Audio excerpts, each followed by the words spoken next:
Welcome to the finale of Shark Week on Bloodbath & Beyond 2021. This ain't the shallows, this is shark season. Now I know you've been through hell, and now you're gonna have to go through high water.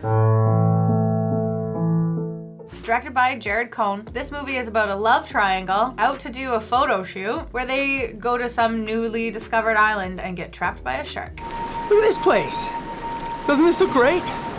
So what do we like? I really like the cinematography of this film. We had a lot of wider shots to show the isolation when they were trapped with a shark swimming around them. That's basically what you're gonna want from a movie that is clearly inspired by The Shallows. We've got our little Blake Lively and her friend, and a photographer. Spoiler, the photographer dies really quickly. It's important to say because he's not in the movie for that long. Ooh, wait a second.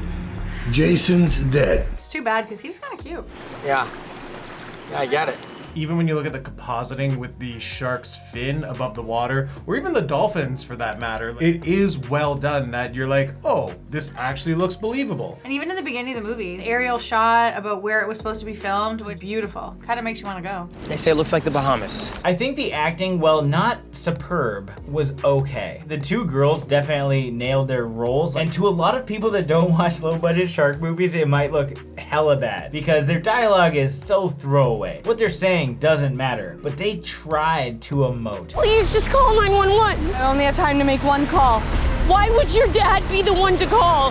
He will figure it out. My battery is dying and I still don't have signal. It's tough because the writing fucking sucks. What is it you're doing now anyway? I'm about to go paddle out and shoot some. Who's going out there with you anyway? It's hard to say that they're reasonable actors while saying the writing sucks in the likes. Whoa, no, that's a shark, that's a shark. I liked that they did make it as believable as they could as far as the girls' relationships are concerned. They made it seem like when Jason introduced the girls to each other, they didn't know each other, and the one girl definitely played the whole stepping on your toes, you're the ex-girlfriend, I'm supposed to be the new girlfriend, this is an awkward situation, really well. I would love for us three to make some really cool art together.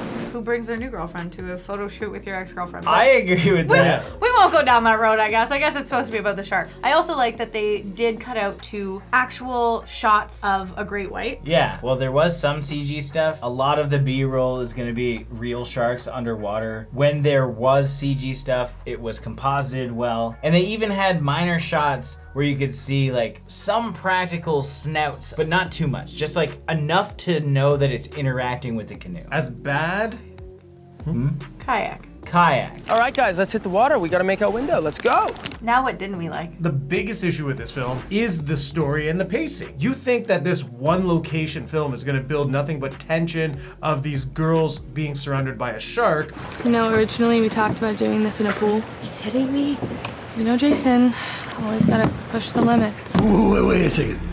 Jason's dead. But it's more of Michael Madsen talking to our Jake Gyllenhaal, Ryan Gosling knockoff, and it's just pointless conversations that lead nowhere. What is the ETA on getting a decision on who's available?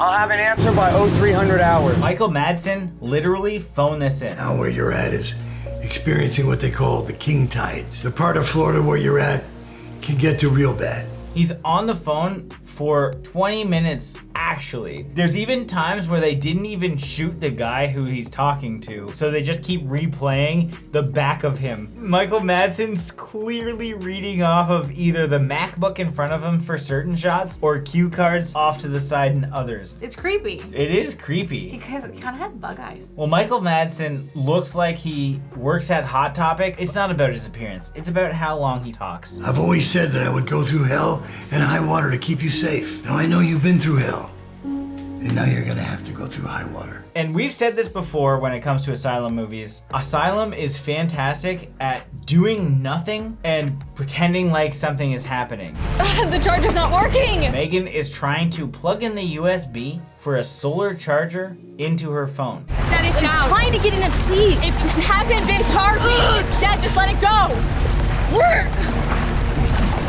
It's not gonna work. It's connected. And even when they're like floating on their kayaks, the shark only attacks them once. That's it, and that's at the end of the film. Like, they can actually get from point A to point B without any issue. They managed to get there, but they were too busy stopping to have a conversation with themselves. Maybe you've done this shoot on like a beach or like a palm trees or something.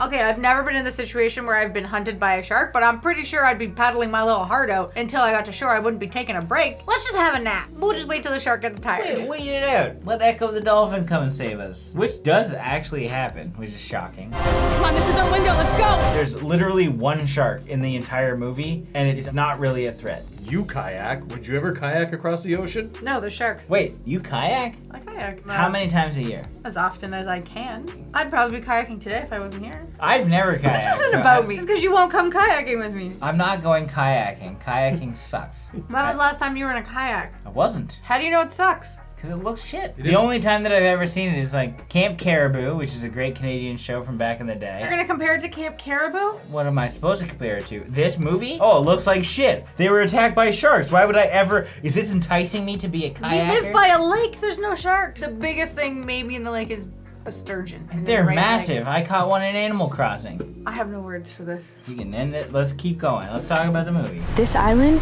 is going under fast. This is a very boring movie. I didn't feel a threat. I wasn't rooting for either of the characters. Like, at one point, you're supposed to root for Sarah because she has that bond with her dad. She has that situation with her mother dying. So you're supposed to feel sympathy for her. But really, she, in my opinion, came off as like the antagonist. Like, yeah, in the end, they all were like, let's rest on each other's shoulders and cuddle up. But she started out bossy. She started I know out bossy. somebody like that. What, I'm the bossy one? Yeah. What? I'm not bossing you to go kayaking with me. You're still the bossy one. Now it's time for our final thoughts and ratings. Reasonable movie. They had a lot of aerial shots with drones and shit, but all lines of dialogue were weird. Michael Madsen Yes, hello. was just so strange. And it's one of those cases where, well, we've paid the guy, we gotta show every single thing he's ever recorded in our studio or at his home. When the tide comes in, there's a chance there won't be any dry land left in the entire basin. It'll flood. They did use real shark footage, which was a big plus. It's not a great movie, but it's far from the worst. So I'm gonna give this 2.5 shiny knives out of 5. Do you mind handing me that knife? I'll cut both of our wrists. Okay, so I liked that at some points they tried to make it slightly educational. You know about king tides? Yes, I know about king tides. They're higher than normal. Much higher. So they are trying to make it slightly realistic. I don't love, like they said, the lulls, the stuff that went on forever. Like, how long are you gonna hang out in one spot and just sit there? And how long can you try to plug your charger into your phone? Also, why weren't you using that when you were on the last rock you were stranded at? That bag was not in your kayak. It was on the rock that you jumped off of when you let your kayak float away. So there's holes in the story that I don't love. Sarah, the kayaks! But I would definitely still give this movie a 3 Jason short shorts out of 5. As visually appealing as this film was, the biggest issue in this film is the story. You should feel that tension, you should feel that threat. It's not something that's gonna be the worst acting in the world, but this film was literally 2 girls talking about a guy and 2 guys talking about a girl. For an hour and a half, I was just really bored. So I would not recommend this film. And with that being said, I'm gonna give this 1 bad boy of the sea out of 5. No. These are bottlenose. I mean, they're the bad boys of the ocean. As always, thank you for watching. Like this video and comment below with your thoughts on the film. If you've seen it, if you haven't and you do want to check it out, links are in the description. And thank you so much for hanging in there this week. It's been crazy. Subscribe to the channel to stay up to date with everything here on Bloodbath and Beyond for other stuff. Catch you on the flip side, top side.